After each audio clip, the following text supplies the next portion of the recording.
Australia के वज़ीर आज़म Anthony Albanese ने पाकिस्तान से मुतालबा किया कि ऑस्ट्रेलियावी निजात 9 साल बच्ची हानिया अहमद के कत्ल की शफाफ और गैर जानिबदाराना तहकीकात की जाएँ।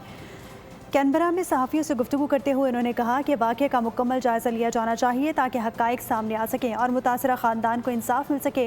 उन्होंने ज़ोर दिया कि ऑस्ट्रेलिया तवक्को करता है तहकीकात शफाफ और दुरुस्त तरीके से की जाएंगी। 10 जून को चकवाल में हानिया अहमद अपने ख़ानदान के साथ डकैती की वारदात का शिकार हुई। पुलिस के मुताबिक मुबैना डाकुओं और एहलकारों के दरमियान फायरिंग के तबादले में एक पुलिस एहलकार की गलत फहमी के बायस फायरिंग हुई, जिससे बच्ची मौके पर ही जाँ बहक हो गई। ऑस्ट्रेलिया के वज़ीर आज़म एंथनी अल्बनीज़ ने पाकिस्तान से मुतालबा किया कि ऑस्ट्रेलियावी निजात 9 साल बच्ची हानिया अहमद के कत्ल की शफाफ और गैर जानिबदाराना तहकीकात की जाएँ। कैनबरा में सहाफ़ियों से गुफ्तगू करते हुए उन्होंने कहा कि वाक़े का मुकम्मल जायज़ा लिया जाना चाहिए ताकि हक़ाइक़ सामने आ सकें और मुतासरा ख़ानदान को इंसाफ मिल सके। उन्होंने ज़ोर दिया कि ऑस्ट्रेलिया तवक्को करता है तहकीकात शफाफ और दुरुस्त तरीके से की जाएंगी। 10 जून को चकवाल में हानिया अहमद अपने ख़ानदान के साथ डकैती की वारदात का शिकार हुई।